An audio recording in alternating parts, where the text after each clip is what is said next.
হাদিস শরীফ মান সাতারা মুসলিমান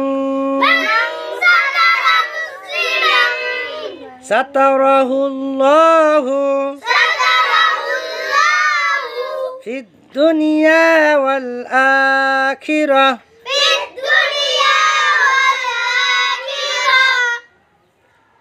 34 নম্বর হাদিস শরীফের অর্থ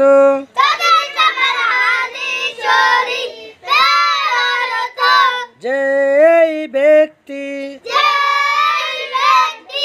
কোন মুসলমানের দোষ গোপন রাখিবে